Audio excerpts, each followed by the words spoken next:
The 2022 Northern Rivers floods were some of the worst that we've actually seen in Australia's history, let alone the North Coast history.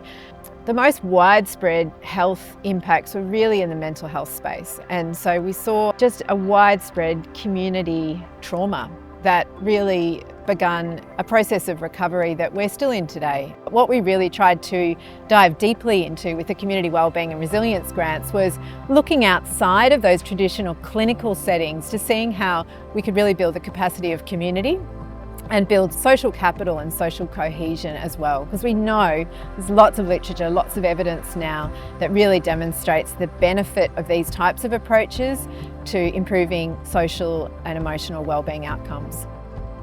In terms of healing, there will be lots and lots of one-on mental health support out there. But what will be missing, and what is missing from most trauma and healing recovery, is where people can actually sit together collectively and make sense of what's happened to them. And we know that from an Aboriginal perspective, that collective healing is really powerful. The whole approach, that is the culturally informed trauma integrated healing approach, is based on connecting people with each other.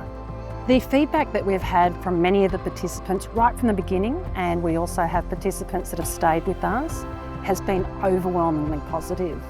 These types of hubs are so important to keep people focused on what is important to them.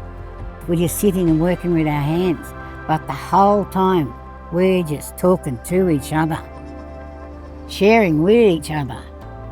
And you don't get that in a counsellor's office. You don't get that in a psychiatrist's office. Often when it comes to the emergency management space, programs are delivered to community, and we've taken the approach where we would like to not follow that as a more top-down approach and really come and support the bottom-up and be part of that bottom-up ourselves. With the support of HNC, we've come in and gone around to all the 12 neighbourhoods and asked them, what is it that you need? And then helped them to achieve those goals themselves rather than delivering that as an organisation. The Neighbourhood Project is a lot more than just preparing for natural disasters. It's creating a sense of place and a sense of identity and a sense of connection. We're linking people together to support each other in their daily lives. This is not something that's just waiting for the big event. This is every day. This project is helping the people of Yukai.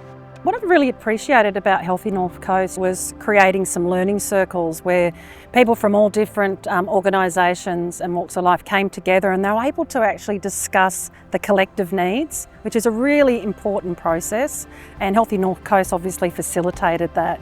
So I think anyone that was part of that process really saw Healthy North Coast as an organisation that was invested in real time, real knowledge and real connection. We are so thankful to Healthy North Coast for supporting us in this way. Often this type of funding goes to the big trusted brand organisations, national and international groups, and we're not that. And because we're not that, we are our community and we know our community, and we can support our community at a level that no one else can.